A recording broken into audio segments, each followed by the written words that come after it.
Alain, propos sur la religion. Du fatalisme. Les religions anciennes sont toutes fatalistes. Ce qui le fait bien voir, c'est l'art de la divination, toujours puissant sur les esprits faibles, mais qui fut longtemps une fonction publiquement honorée et qui réglait les actes mêmes du pouvoir. On consultait solennellement l'oracle, ou bien l'on observait le vol des oiseaux ou les derniers mouvements de la vie dans les entrailles de la victime.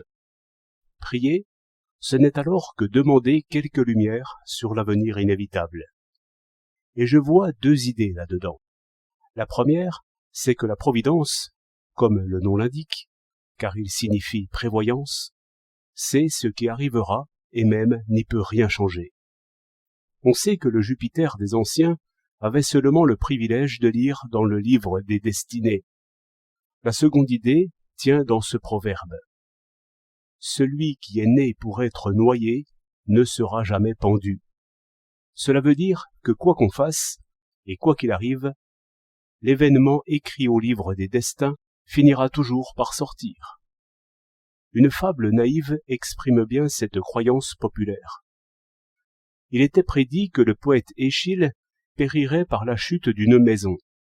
Lui, qui le savait, voulut vivre et dormir dehors, par cette idée raisonnable qu'on peut changer l'avenir dès qu'on le prévoit, dans la plupart des cas. Et l'auditeur naïf se demande comment les destins vont s'y prendre. Cependant, un aigle qui avait enlevé une tortue et cherché quelques pierres pour briser l'écaille, vise le crâne chauve du poète. Ainsi s'accomplit la destinée, car chacun sait que la tortue porte sa maison. Ainsi, à l'inverse de ce que la science suppose toujours et vérifie régulièrement, ce ne sont point les causes qui déterminent l'effet. C'est au contraire l'effet qui produit les causes. Or, cette idée de la fatalité se retrouve dans toutes les théologies. En vain, les modernes veulent corriger cette idée des décrets divins par le miracle, suite de la prière. Car, par la force de la pensée théologique, il faut toujours que Dieu, qui sait tout, ait prévu éternellement la prière elle-même et son effet. De là, les puériles subtilités concernant la grâce et la prédestination. Le jésuite, qui est un politique, écarte ce genre de spéculation, mais le janséniste s'y abîme. Bref, la foi la plus profonde est justement celle qui agit le moins. Elle attend, elle espère, elle adore. Ainsi, la théologie peut bien enseigner la pureté du cœur, mais elle ne donne point le courage de changer le cours des choses selon la justice.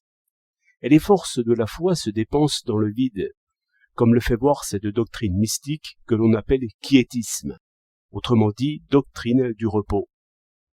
Ce n'est donc point par politique que le catholicisme conserve tout et adore ce qui est richesse, injustice, guerre.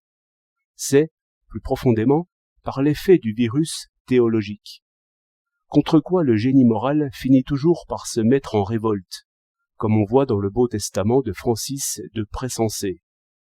Ce n'est pas Dieu qui a parlé cette fois, c'est l'homme. L'homme est un Dieu pour l'homme. Ce vivifiant paradoxe éclate dans la légende chrétienne. Dieu s'est fait homme. Et cela signifie que la forme humaine est sainte à l'homme, et qu'un Dieu y doit toujours être supposé. Il a manqué à la civilisation antique, qui disait déjà que les dieux étaient déguisés en mendiants, d'adorer la forme humaine par principe. L'attribut de Dieu qui se fait jour maintenant, c'est la liberté. Ce siècle est le triomphe de Descartes. Ce qui est honorable dans l'homme, ce qui fait le bien et le mal de ses actions, voilà ce qui nous a servi à concevoir Dieu. La liberté est métaphysiquement première.